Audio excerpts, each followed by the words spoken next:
want you to save this video for yourself to improve your sales ability. Three things I wish I knew before I embark on selling for any company.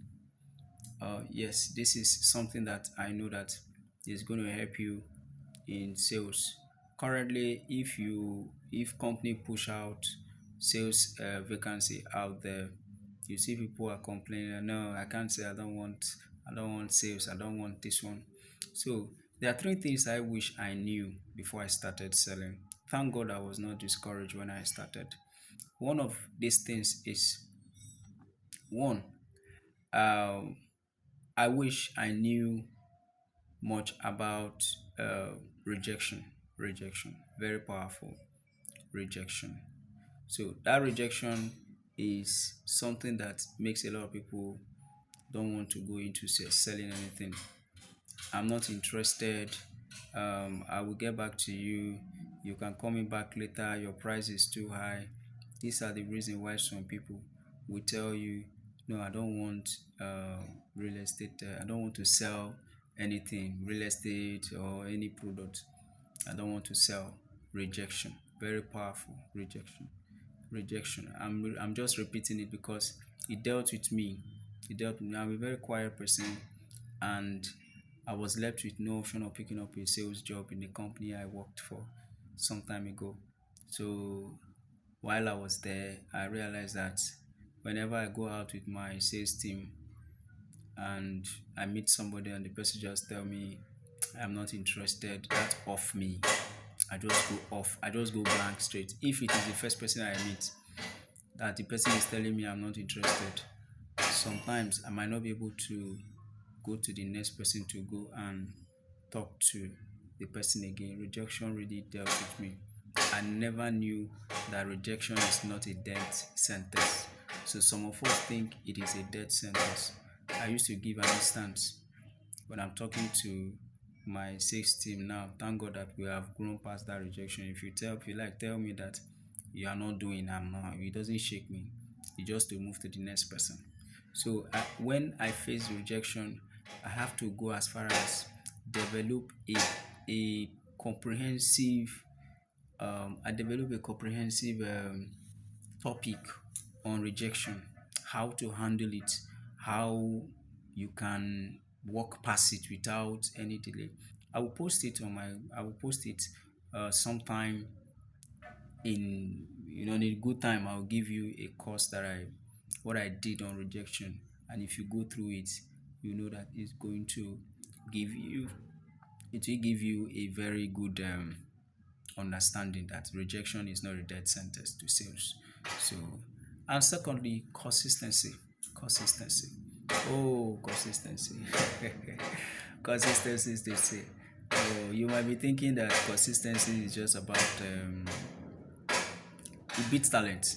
That's one thing. Consistency beats talent. You might be talented. You might be very, very much talented.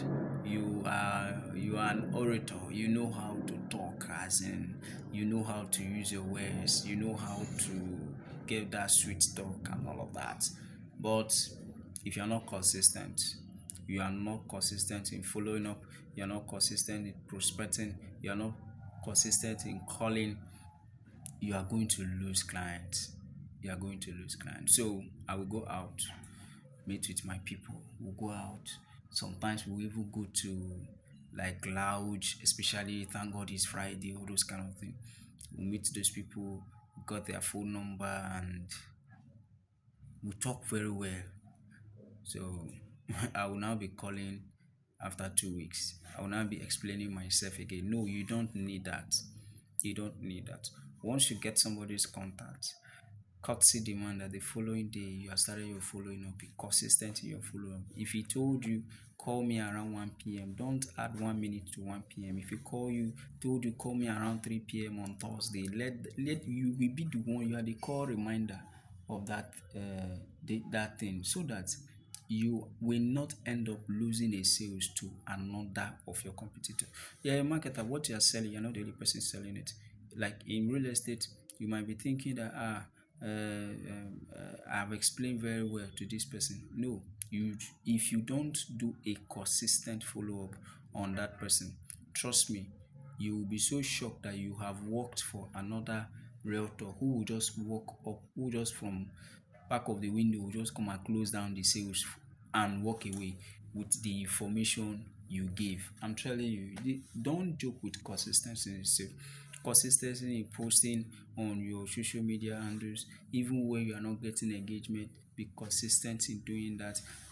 Client that you have, prospect that you have gotten their number, reach out to them, send them a reminder through email and whatever it is. Make sure you are on their face, you are consistent. Consistent people get more results than those that are talented. That is it. Consistency bring more result than talent. So if you are talented and you're not consistent in your talent, you might end up not getting result to compared to somebody who is not as consistent as you. So the third one that I wish I knew then was, I thought as a salesperson you have to be very skillful. No, you don't have to be very skillful. You don't have to be very skillful.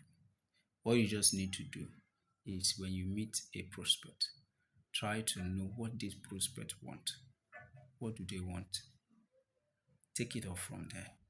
If you are thinking that you have to be you have to be professional enough in selling, see, if you go to sales class, master class 101, by the time you finish from that 101 master class, if you come aside and head to the field will school you on what you have learned. They will school you.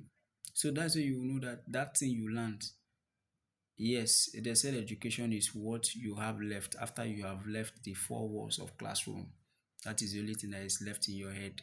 So that thing you learned in that your master class from all the sales gurus on social media and the ones around that are professionals, when you now enter the field will now bring the practical to you. That's why you will know how good you were when you were even learning. So you don't have to be professional for you to be able to start selling. You just have to know what the client want, and the client, most of the time the client budget might determine what they can go for, and you are busy pushing to the person beyond his budget. At the end of the day, you will not be able to close that client.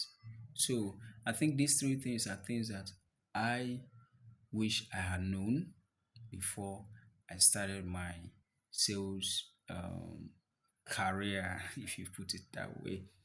Before I started my sales career, by the grace of God, we have advanced beyond those things, and we I decided to share because I know that there is somebody out there who anytime the offer is pushed out for sales, they are scared. They said, I don't want to be sales. No, sales is not about walking around the market. I want to convince the client to buy. Know what your client wants. You don't have to convince them. If you give them what they want, they will buy.